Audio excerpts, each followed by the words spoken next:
पहली बार फ्लाइट में चढ़ते ही उसका सीट एक छोटे से बदतमीज बच्चे ने ऑक्यूपाई कर लिया। वो लड़का ऑलरेडी थक चुका था, इसलिए फ्लाइट अटेंडेंट से कंप्लेन करने गया, पर उसके बदले उसे फर्स्ट क्लास में शिफ्ट कर दिया गया। वहाँ एक 38 साल की बॉसी लेडी ऑलरेडी बैठी थी, जो किसी बुढ़े आदमी के बोरिंग फ्लर्ट से तंग आ चुकी थी। जैसे ही उसने उस लड़के को देखा, सीधा उसका हाथ पकड़ के अपने बगल वाले सीट पे बिठा दिया। लड़का सिर्फ 18 साल का एक नॉर्मल सा गरीब स्टूडेंट था, लेकिन उसके दिल की धड़कन तब तेज हो गई जब वो वुमन उसके इतने क्लोज आई। वुमन ने कॉफी ऑर्डर की, लड़के ने भी कहा मुझे भी चाहिए, पर एयर होस्टेस ने कहा सर आप इकोनॉमी से आए हो, फर्स्ट क्लास मेन्यू आपके लिए नहीं है। सीन ऑकवर्ड हो गया, पर इसी बीच एक तेज टर्बुलेंस आया, प्लेन हिलने लगा। डर के मारे वुमन ने उसका हाथ पकड़ लिया। उस टच में कुछ था, कुछ ऐसा जो लड़के का दिल जोर से धड़काने लगा। जब प्लेन लैंड हुआ, वुमन उतरने लगी। लड़का कुछ कहना चाहता था, पर सिर्फ कुछ बेकार सी लाइंस बोल पाया। थोड़ी देर बाद उससे पता चला वुमन अपना पेन ड्राइव सीट पे भूल गई है। वो तुरंत भागता हुआ उसके पीछे गया, चिल्लाया भी, पर गाड़ी दूर चली गई। लग रहा था सब खत्म हो गया, पर किस्मत ने कुछ और ही सोचा था। रात को ऑफिस में वुमन को अपना पेन ड्राइव नहीं मिला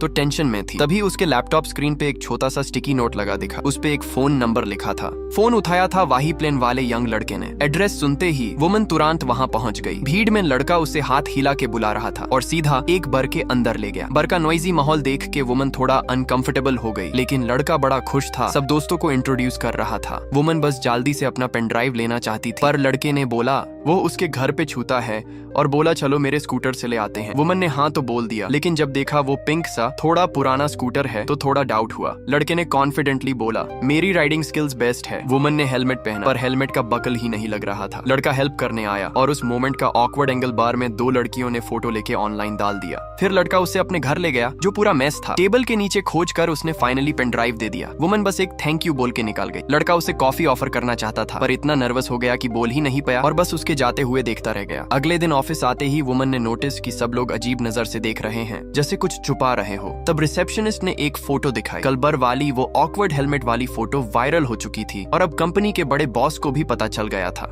बॉस ने तो एनकरेजमेंट ही दिया था, पर किसी ने नहीं सोचा था कि ये सब एक मिसअंडरस्टैंडिंग थी। जब वुमन ने ये बात अपनी बेस्ट फ्रेंड को बताई, उसने भी वही कहा, एक बार ट्राई तो कर, डेट पे जा, तेरा बोरिंग लाइफ और स्ट्रेस्ड काम का पैटर्न चेंज होना चाहिए। वुमन ने घर जाके काफी सोचा और फाइनली एक हिम्मत भरा स्टेप लिया। नेक्स्ट मॉर्निंग वो सीरियस बिजनेस वुमन एक बिल्कुल नई लुक में यूनिवर्सिटी कैंपस पहुंची, यंग और वाइब्रेंट स्टाइल में। कैंपस के छोटे लड़के उसे देख के स्टन्ड रह गए। उसकी कॉन्फिडेंस और चार्म ने सबका अटेंशन खींच लिया। वही लड़का जो उसके लिए पहले से सॉफ्ट कॉर्नर रखता था, उसे देख के शॉक हो गया। वुमन ने कैजुअली बोला कैंपस देखना है, गाइड बनोगे? लड़का तुरंत मान गया। वॉक के दौरान उनका पहला प्रॉपर इंट्रोडक्शन हुआ। लड़की का नाम था एनी, लड़का का जॉन। एनी ने उसे इवनिंग आर्ट शो के लिए इनवाइट किया और जॉन ने खुशी खुशी हाँ बोल दिया। डेट पर एनी फ्लर्ट कर रही थी इन हर ग्रेसफुल वे और जॉन तो फुल एंजॉय कर रहा था। एनी ने अपने कॉलीग्स से भी मिलवाया, जहाँ लोग थोड़ा सरप्राइज हुए उनके एज डिफरेंस देखकर। इवेंट के बाद सडनली एनी को फोन आया। उसकी सिस्टर ने बिना बताए एक रिश्ता फिक्स कर दिया था। एक डॉक्टर घर पे उसका वेट कर रहा था। जॉन ने एक्सीडेंटली डॉक्टर शब्द सुन लिया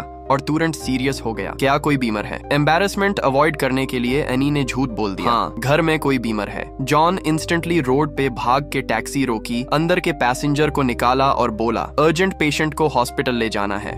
एनी शॉक में थी। इतना कंसर्न उसके लिए देखकर उसका दिल हिल गया। एक के बाद एक ड्रामेटिक सीन के बाद कार्ल ने फाइनली अपनी लेडी क्रश एनी को उस डॉक्टर के घर छोड़ दिया, जिसे उसकी सिस्टर ने मैच के लिए बुलाया था। डॉक्टर हैंडसम, रिच और फनी भी था, एक परफेक्ट रिश्ता मटेरियल। पर एनी का ध्यान वहाँ था ही नहीं। उसके दिमाग में बस कार्ल घूम रहा था, इसलिए डेट फेल होना तय था और एनी को भी फर्क नहीं पड़ा। कार्ल और एनी के बीच बॉन्डिंग स्ट्रॉन्ग होती गई। एक दिन दोनों कार्ल के पिंक स्कूटर पे फैशन शो देखने गए, जहाँ टॉप डिजाइनर्स भी मौजूद थे। एनी ने कार्ल से कहा ज्यादा हरकत मत करना, लेकिन जैसे ही एक मॉडल रैंप पर गिर गई, सब लोग चुपचाप देखते रहे। सिर्फ कार्ल ही था जो तुरंत स्टेज पे चढ़ गया हेल्प करने। लाइट्स के नीचे ऑकवर्ड से खड़ा कार्ल सबकी नजर में आ गया, including top industry people. Dance floor पे एनी ने अपने आप को पूरा एक्सप्रेस किया, क्योंकि वो चाहती थी बॉस उसका फन साइड भी देखे। जब वो दोनों घर लौट रहे थे, एटमॉस्फेयर और भी क्लोज हो गया। कार्ल ने एनी का हाथ पकड़ने की कोशिश की, पर एनी थोड़ा घबरा गई। एज का 20 साल का गप अब भी उसके दिमाग में था। कार्ल ने फोर्स्ड स्माइल के साथ गुड नाइट बोला, लेकिन जाते जाते रिग्रेट होने लगा। शायद ड्रिंक का इफेक्ट था। इसलिए उसने वापस बेल बजाई। एनी घर पे थी और इस बार कार्ल ने उसे जोर से किस कर लिया। एनी ने रोका नहीं क्योंकि शायद उसका दिल भी इस मोमेंट का इंतजार कर रहा था। यहीं से उनकी लव स्टोरी ट्रूली स्टार्ट हो गई। नेक्स्ट मॉर्निंग एनी ने कार्ल को बोला जल्दी निकल जा क्योंकि उसकी सिस्टर आने वाली थी। कार्ल फुल पैनिक में कपड़े पहन रहा था लेकिन एक जूती ढूंढ नहीं पा रहा था। एनी ने गाटे तक आके उसे गुड बाय किस दिया। कार्ल का चेहरा खुशी से चमक उठा। एनी ने दरवाजे के पास ट्री ट्रंक पर एक साइन देखा और एरो फॉलो करते हुए आगे बढ़ी। एक बेंच के नीचे से उसने एक म्यूजिक प्लेयर निकाला, हेडफोन्स लगाए और तुरंत कार्ल की डीप मैग्नेटिक वॉइस सुनाई दी। Annie, will you go on a date with me? Annie मुस्कुरा दी। वो खुशी खुशी उसके क्यूट रेलवे स्टाइल स्कूटर पर बैठ गई। दोनों शहर के रास्ते एक्सप्लोर करते गए। फेसेस पे प्योर जॉय था। अस राइड ने एनी को जिंदगी की खूबसूरती का एहसास दिलाया। ऑफिस में भी वो और ज्यादा इंस्पायर्ड थी। कॉलीग्स ने उसकी क्रिएटिविटी की तारीफ की। प्रमोशन अब बस वक्त की बात थी। लेकिन जब कार्ल ने हार्टफेल्ट कन्फेशन किया, एनी का मन कंफ्यूज हो गया। कुछ दिनों की ड्रीमी मस्ती के बाद वो फिर से प्रैक्टिकल हो गई। सबसे बड़ा सवाल फिर वही था, एज का 20 साल का गप।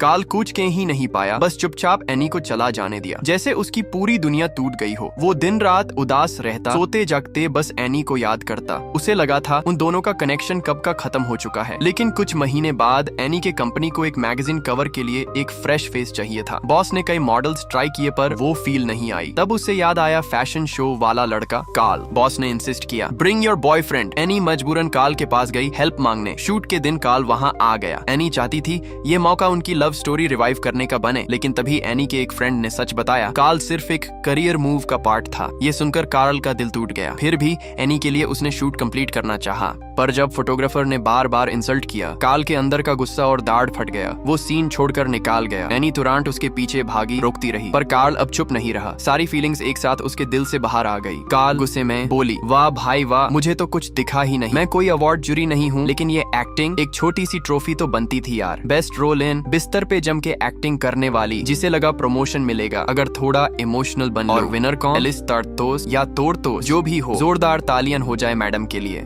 जब अन्य के बॉस ने कार्ल की बात सुन ली, कार्ल एकदम से घबरा गया। उस वक्त भी वो सिर्फ अन्य के बारे में सोच रहा था, लेकिन उस चक्कर में उसने अपनी जॉब खो दी। सब कुछ खोना के बाद ही कार्ल ने अपने दिल की असली आवाज सुननी शुरू की, मिरर के पीछे से गिरती उसकी शूज को देखकर और उसके वॉकमैन में बची डेट की इन्विटेशन को सुनकर एनी को समझ आ गया वो कार्ल से सच में प्यार करने लगी है। वो तुरंत कार्ल के स्कूल चली गई अपना खोया हुआ प्यार वापस पाने के लिए, लेकिन गलती से उसे नया सब्स्टिट्यूट टीचर समझ लिया गया और उससे बोला गया कि क्लास शुरू करे। जब तक वो कंफ्यूज थी, उसकी नजर कार्ल पर पड़ी जो नीचे चुपचाप बैठा था, और उस मोमेंट अने ने अपनी लाइफ का सबसे क्रेजी स्टेप ले लिया।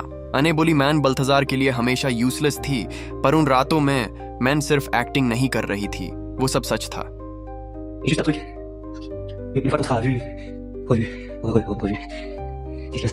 एने ने कुछ नहीं कहा, बस सब कुछ भूल कर उससे किस कर लिया। उस पाल उसने डिसाइड किया, ना एज मैटर करता है, ना लोग क्या सोचते हैं, सिर्फ एक चीज जरूरी है, अपने प्यार को पूरी हिम्मत से गले लगाना। कभी कभी प्यार गलत वक्त पे सही इंसान से होता है, लेकिन अगर दिल में फीलिंग सच्ची हो तो यूज पाने के लिए हिम्मत जरूर दिखानी चाहिए। खुशियां मिलती नहीं, छींकनी पड़ती है, और प्यार वो सिर्फ करेज से संभालता है। ये था येरेन मूवी।